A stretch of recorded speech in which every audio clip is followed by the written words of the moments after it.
Assalamualaikum semuanya, salam sejahtera, semoga teman-teman bisa terhibur. Oke guys, chapter 24-25. CEO tampan ternyata suamiku. Danu masih belum sadar jika dia sudah memiliki perasaan pada Soraya. Papa Wijaya hanya menggelengkan kepalanya, sepertinya semenjak kejadian Danu pernah dikhianati dan ditinggal untuk selamanya oleh seorang wanita. Danu membentengi hatinya, tapi secara tidak langsung benteng itu sudah runtuh oleh kehadiran seorang Soraya. Gadis biasa saja yang bisa membuat seorang Danu menjadi dilema. Jika perasaan kamu seperti itu, perjuangkan dia. Buat dia selalu bahagia, buat dia selalu memandangmu. Buat dia bisa menjadi milikmu, jelas Papa Wijaya. Aku tidak yakin Pak, karena dia sepertinya sudah membuat dinding yang sangat tinggi, dan sangat sulit untuk bisa melewati dinding tersebut, jawab Danu masih belum yakin.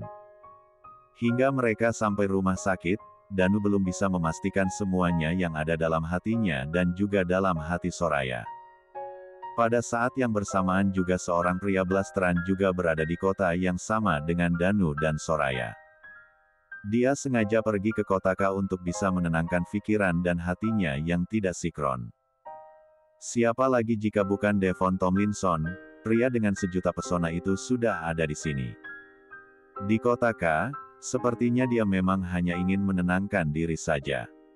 Nyatanya secara tidak langsung dia sudah tidak selera pada seorang W. Nita, yang selalu datang dan mencoba untuk bisa mendekatinya. Apalagi adik kecilnya tidak merespon setiap W. Nita wanita yang bahkan sudah B.gis di hadapannya. Devon benar-benar merasa frustasi akan semua ini.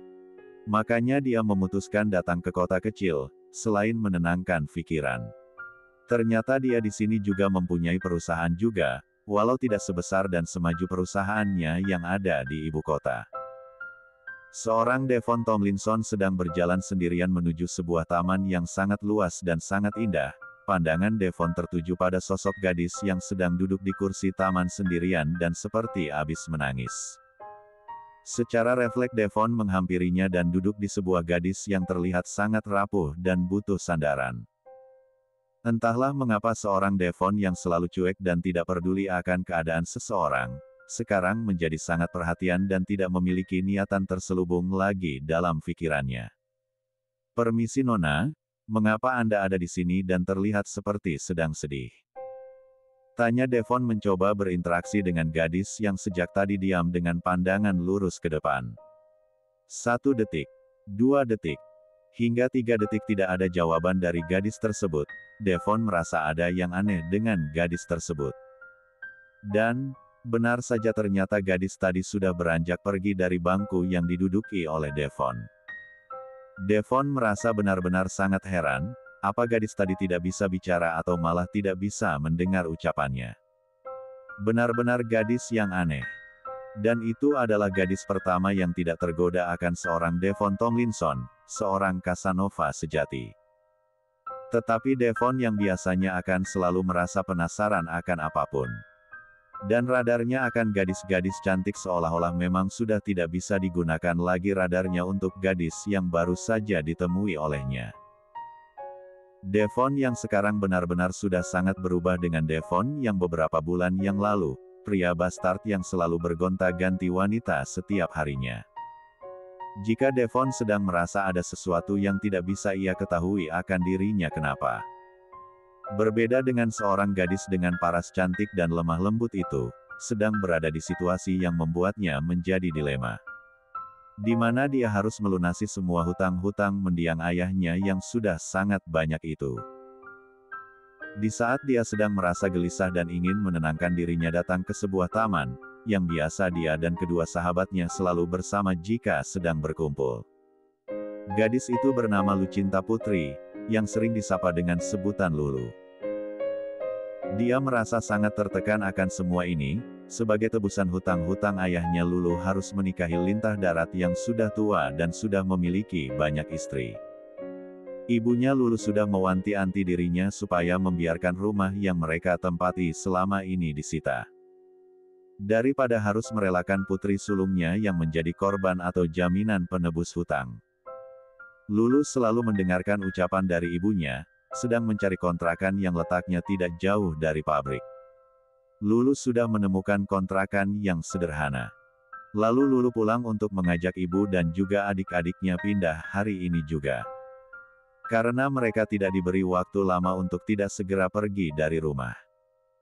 Apalagi mereka hanya diperbolehkan membawa pakaian saja, tidak boleh membawa barang-barangnya yang lain. Yang ada di rumahnya, karena rumah beserta isinya sudah disita. Lulu dibantu oleh ibu dan adik-adiknya membereskan pakaian dan juga surat-surat penting mereka masing-masing. Seperti ijazah dan lain sebagainya, ternyata Rina tahu jika sahabatnya sedang berada dalam kesedihan. Lalu Rina membantu mereka semua pindah, karena tidak diperbolehkan membawa barang apapun maka dengan 2 motor saja cukup untuk mereka pindah.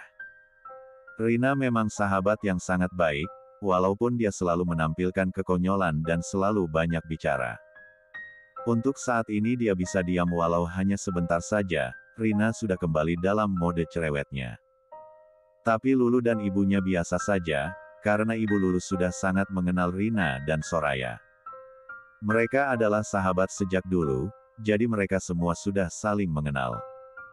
Lulu mempunyai 3 orang adik, 2 laki-laki dan 1 perempuan. Adiknya yang pertama laki-laki dan yang kedua juga laki-laki. Si bungsu perempuan berusia 10 tahun. Jarak antara Lulu dan adik laki-lakinya berjarak 5 tahun, tapi jika adik-adiknya yang lain hanya berjarak 2 tahun semuanya. Jadi adik Lulu yang pertama sudah kelas 3 SMA, yang kedua kelas 1 SMA dan yang bungsu kelas 2 SMP.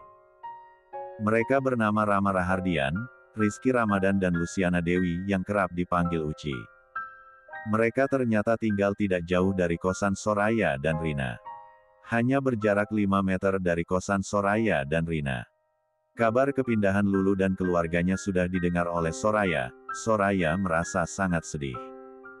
Mereka semua sudah sangat dekat. Soraya dan Rina merasa memiliki keluarga semenjak bertemu dengan Lulu. Mama Rena yang melihat perubahan wajah Soraya setelah menerima telepon langsung menghampiri Soraya dan menanyakan apa yang terjadi. "Kenapa? Apa yang terjadi? Apa semua baik-baik saja?" tanya Mama Rena beruntun. "Soraya tidak apa-apa Ma, tadi Rina nelpon. Jika Lulu dan keluarganya diusir dari rumah mereka, dan sekarang sudah pindah. Memang jaraknya tidak jauh dari kosan Soraya dan Rina," jawab Soraya dengan sangat jujur. "Kamu jangan terlalu banyak pikiran yang tidak-tidak. Ingat kamu juga sedang tidak baik-baik saja, mereka sudah mendapatkan tempat tinggalkan. Jadi jangan membuat dirimu terbebani, oke?" ucap Mama Rena menjelaskan. Di saat mereka sedang berbincang Danu dan Papa Wijaya sudah datang. Mereka berdua melihat betapa sangat menyayanginya Mama Rena pada Soraya. Sehingga jika orang yang tidak tahu, mereka pasti menganggap Mama Rena dan Soraya adalah ibu dan anak. "Kalian serius sekali, sampai-sampai kami masuk saja kalian tidak tahu," ucap Papa Wijaya sambil mendudukkan tubuhnya di sofa ruangan rawat Soraya. "Maaf Pak, Mama sedang mengobrol masalah perempuan. Jadi bagi para laki-laki itu akan sangat membosankan bukan?" sindir Mama Rena yang sudah tahu jika kedua pria kesayangannya. "Mama ini ada-ada saja," ucap Danu ikut menimpali. "Memang benarkan yang Mama ucapkan. Kalian para pria mana tahu permasalahan seorang wanita," ucap Mama Rena tidak mau kalah. Akhirnya mereka bertiga berdebat. Memperdebatkan hal yang tidak penting, membuat Soraya hanya menggelengkan kepalanya melihat tingkah 3 orang yang ada di depannya. Chapter 25. Soraya benar-benar merasa sangat bersyukur bisa mengenal keluarga Danu. Dengan begitu Soraya bisa merasakan kasih sayang seorang ibu yang tidak pernah dia ketahui. "Sora, kamu jangan dengarkan ucapannya yang sangat tidak masuk akal," ucap Mama Rena sambil mendekatkan dirinya pada Soraya yang sedang duduk menyandar. "Dengar Nak, saya tidak pernah banyak berbicara. Tapi yang sudah saya katakan tadi itu adalah kenyataannya," jelas Papa Wijaya tanpa ekspresi apapun. "Dengar, jangan dengarkan ucapan kedua orang tuaku. Mereka memang selalu mendebatkan sesuatu yang tidak penting, ucap Danu pada Soraya. Soraya tidak berbicara apapun, dia hanya mengangguk dan tersenyum saja. Soraya tidak mau membenarkan ucapan mereka bertiga, apalagi membela salah satunya. Lalu kedua orang tua Danu pamit untuk pulang dulu, karena waktu sudah sore. Soraya juga akan segera membersihkan tubuhnya dibantu oleh perawat, begitu pula Danu. Dia juga membersihkan tubuhnya yang terasa lengket. Setelah Soraya selesai dibersihkan oleh seorang perawat perempuan, yang sudah ditugaskan untuk selalu membantu Soraya. Sebenarnya Soraya merasa tidak nyaman, tapi dia tidak diperbolehkan untuk melakukannya sendiri. Apalagi menggunakan kakinya. Terima kasih Sus, sudah selalu membantu saya, ucap Soraya pada seorang suster yang membantunya. Sama-sama Nona, itu memang sudah jadi tugas saya sebagai perawat pribadi untuk Anda, jawab perawat tersebut yang bernama Sisil. Lalu Sisil pamit untuk mengerjakan pekerjaan yang lainnya lagi. Setelah Sisil pergi Danu keluar dari kamar mandi sudah berpenampilan rapi tapi santai. Apa kamu tidak bosan berada di dalam kamar ini terus? Tanya Danu pada Soraya, sambil mempersiapkan kursi roda yang sudah dia beli dari rumah sakit ini. Sebenarnya aku sangat bosan, tapi mau bagaimana lagi? Mama tidak memperbolehkan aku kemana-mana, jadi aku di sini saja, jawab Soraya sambil menunduk, karena dia keceplosan bicara seperti itu pada Danu. Sini aku bantu duduk di kursi roda, supaya kita bisa jalan-jalan sebentar di taman rumah sakit ini, ucap Danu. Maaf ya aku menyentuh kamu lagi, ucapnya lagi sambil mengangkat Soraya untuk memindahkannya untuk duduk di kursi roda. Jantung Soraya berdetak tidak karuan, mungkin Danu bisa mendengarnya. Apalagi posisi Soraya yang berpegangan pada leher Danu agar tidak jatuh. Danu juga merasakan hal yang sama, jantungnya berdetak sangat kencang dan tidak beraturan. Danu merasa dia harus memeriksakan dirinya, dia memiliki sakit jantung atau tidak. Soraya sudah duduk dengan nyaman, dan kakinya sudah ditutupi dengan selimut tipis supaya kakinya tidak dingin. Lalu Danu mendorong kursi rodanya menuju taman yang ada di rumah sakit tersebut. Masya Allah, segarnya udara di luar sini, tanpa sadar Soraya mengucapkan syukur sudah diajak Danu untuk berjalan-jalan. Apa kamu senang? Tanya Danu pada Soraya, dijawab anggukan oleh Soraya. Apa kamu ingin makan malam di restoran terdekat dari sini? Katanya dekat sini ada restoran yang menyediakan berbagai macam makanan enak. Jika kamu setuju kita akan ke sana sekarang saja, bagaimana? Tanya Danu memberi saran, dia tahu Soraya pasti merasa bosan memakan makanan rumah sakit terus. Terserah kamu saja, aku ikut saja kemana kamu mengajakku, jawab Soraya. Berarti kamu akan setuju jika aku akan menikahimu sekarang? Tanya Danu. Iya, kamu tadi bilang apa? Ucap Soraya merasakan salah mengucapkan kata-katanya. Tidak, bukan apa-apa, ucap Danu dengan nada dingin. Kenapa sikapnya berubah jadi dingin lagi, gumam Soraya masih bisa didengar oleh Danu. Danu hanya diam saja sambil mendorong kursi rodanya, menuju mobilnya yang terparkir di halaman rumah sakit. Danu langsung membantu Soraya untuk masuk ke dalam mobilnya. Maaf aku menyentuh kamu lagi, ucap Danu sebelum mengangkat Soraya untuk duduk di dalam mobil. Lalu Danu membantu memasangkan seat belt pada Soraya. Sikap Danu inilah yang membuat Soraya menjadi salah tingkah, dan juga jantungnya berdetak sangat kencang dan tidak beraturan. Setelah mendudukan Soraya dengan nyaman lalu Danu menyimpan kursi rodanya di dalam bagasi mobilnya. Lalu Danu memutari mobilnya dan duduk di balik kemudi. Danu mengendarai mobilnya dengan kecepatan sedang. Apa kita akan ke restoran langsung atau pergi ke suatu tempat dulu? Tanya Danu memberi penawaran. Terserah kamu saja, aku akan ikut, jawab Soraya sambil tersenyum. Baiklah kalau begitu kita ke mall dulu. Aku ingin membeli sesuatu untuk seseorang yang spesial, ucap Danu dan dijawab anggukan kepala oleh Soraya. Danu benar-benar membawa Soraya menuju ke sebuah mall terbesar di kota K, seperti sebelumnya. Danu membantu Soraya untuk duduk kembali di kursi rodanya, lalu Danu mendorong kursi roda itu menuju ke toko perhiasan berlian di situ. Danu selalu mendorongnya dengan tenang dan biasa saja. Tapi karena Danu sangat tampan maka banyak yang mencibir keadaan Soraya yang duduk di kursi roda. Cowoknya tampan banget masa ceweknya nggak bisa jalan, ucapan-ucapan sumbang yang Soraya dengar. Ada juga yang bilang, ganteng-ganteng mau-maunya sama wanita cacat, ucapnya lagi masih bisa didengar oleh Soraya. Tidak usah didengarkan, ucap Danu sambil mengusap kepala Soraya dengan sangat lembut. Soraya hanya tersenyum dan mengangguk menanggapi ucapan Danu barusan. Tidak lama kemudian mereka berdua sudah sampai di depan toko perhiasan. Kita sudah sampai, ucap Danu pada Soraya. Kamu mau membeli sesuatu? Tanya Danu pada Soraya. Tidak, aku hanya mengantarmu saja. Pilihlah, aku akan tunggu kamu di sini, jawab Soraya sambil tersenyum. Lalu Danu melangkahkan kakinya menuju etalase yang memajang berbagai macam perhiasan, dari mulai cincin hingga kalung. Anda mencari apa, Mas? Tanya seorang pelayan perempuan. Saya mencari cincin keluaran terbaru, yang paling bagus dan juga paling mahal. Pokoknya yang bestseller di sini, tapi jangan yang terlalu mewah. Biasa saja tapi terlihat elegan, jelas Danu menerangkan keinginannya membeli sebuah cincin.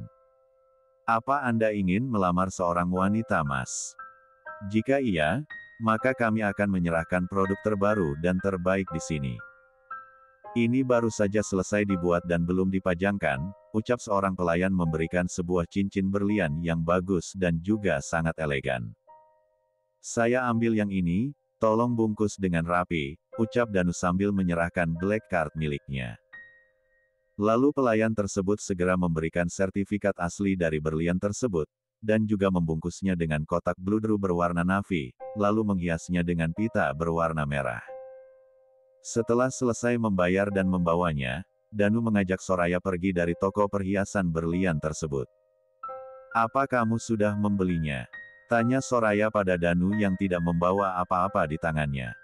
Tidak jadi, jawab Danu.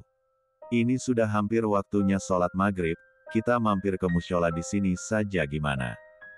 Tanya Danu memberi saran. Iya, insya Allah aku bisa sendiri wudunya, ucap Soraya pada Danu. Ya sudah, biarkan aku mengantarkan kamu dulu. Baru setelah kamu, aku, jelas Danu. Soraya mengangguk setuju, dia juga tidak mungkin bisa mendorong kursi rodanya sendiri jadi dia menerima bantuan dari Danu. Danu dengan telaten membantu Soraya, lalu setelah Soraya sudah menggunakan mukenanya baru Danu mengambil wudhu dan menyusul Soraya. Setelah selesai melaksanakan sholat maghrib mereka berdua menuju parkiran khusus mobil. Danu membantu Soraya lagi untuk duduk di kursi samping pengemudi. Danu menjalankan mobilnya dengan kecepatan sedang, setelah menempuh perjalanan kurang lebih 10 menit. Mereka sampai ke restoran yang sudah direservasi oleh Danu sebelumnya. Kenapa sepi sekali restorannya? Tanya Soraya sambil menolehkan kepalanya melihat wajah Danu. Danu hanya tersenyum tipis menanggapi pertanyaan Soraya, lalu Danu mendorong kursi roda Soraya menuju meja makan yang terlihat lebih mewah dari meja yang lainnya. Lalu Danu membantu Soraya duduk di salah satu kursi yang sudah tersedia. Tak berapa lama makanan-makanan sudah tersedia di atas meja mereka. Lalu ada live music juga, sangat terkesan romantis. Soraya dibuat bertanya-tanya akan semua ini, tapi dia tidak berani untuk menanyakan langsung pada Danu. Apalagi ini adalah restoran mewah, mungkin memang seperti ini jika makan di dalam restoran mewah dan mahal, pikir Soraya.